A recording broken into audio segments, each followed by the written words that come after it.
Police Minister Gama Cele remains concerned about the number of men and women in blue who fall on the line of duty. From January 2023 to date, 33 police officers have been killed in South Africa while in service. Ntando Mnyandu speaks to the Police Ministry's Lirandzu Themba on the sidelines of the funeral of Warrant Officer Gama Cele.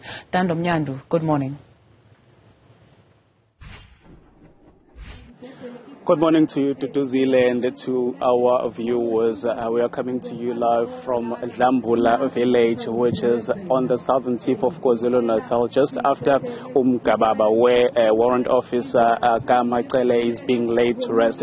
What is interesting about Warrant Officer Gama Cele is that he was also a pastor. As you would see behind me, the funeral program is underway, and speakers are taking to the podium, remembering him as someone who enforced the law, but someone who also preached the gospel of Jesus Christ, to those who cared to listen as he was leading a church in his area. But now his death comes, as adding salt to the wound in the police ministry, as Police Minister General Gama Cele remains concerned about the killing of police officers in the line of duty whilst they are trying to serve the country. But to take this conversation further, I'm joined by the police's spokesperson, Lirandzu Themba. Lirandzu, thank you very much for your time.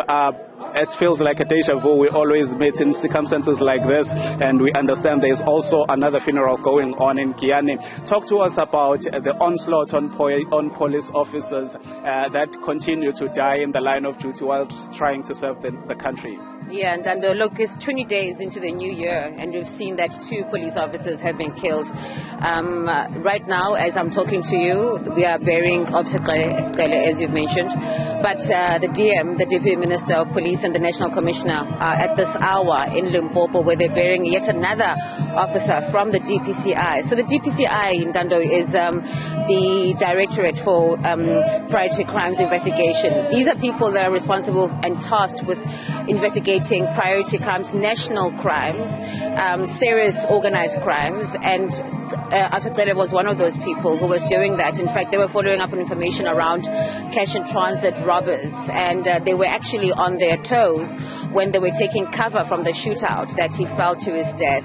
In Limpopo, Colonel Mawila, who went missing while traveling from Limpopo back to KZN. He was stationed here in KZN province, and he was reported missing by his family, only to have been found a couple of days later with his service pistol missing, but also his clothes and his personal belongings. But we are happy to note that 4 people have now been killed, have been arrested for that murder of Officer Mawila.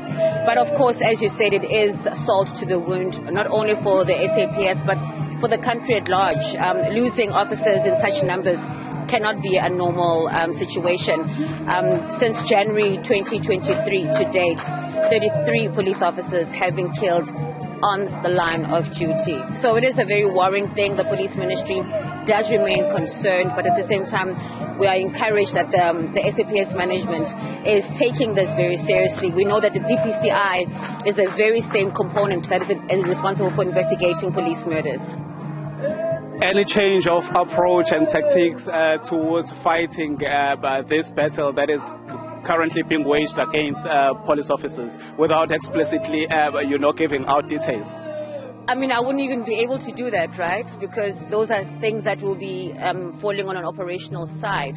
But one thing is for sure is that the police management has spoken about how they are basically escalating the sort of street survival sort of training that police are being introduced to at a college level, but also having refresher courses. So that's quite encouraging, Ntando. But not only that, I think it's also important that the country also appreciates that the police are actually escalating their battle against criminality. And this is why we are seeing, criminals actually going as far as being so brazen in terms of attacking police officers. So as the police intensify their fight against crime, we're seeing that there is a pushback of police. But of course, this is not going to deter the SAPS. They are going to bolster on, and we believe that through a combination of increasing their sort of street survival courses and tactics, but also working together very closely with community members, they will be able to turn around the picture and also, squeeze even harder the space for criminals in the country. Thank you very much, Lirandzu. Thank you. Well, that is the police's spokesperson, Lirandzu Themba, telling us that in as much as the war against police is raging, but there are, efforts to try and push back and press it down. Right now, mourners continue to trickle in, and the service right now is currently on the family part of the program. The official program will take place soon after, with the police minister expected to give a eulogy for the late Warrant Officer Gama Cele. It's back to you, Dudu. Mnyandu, thank you very much for that report.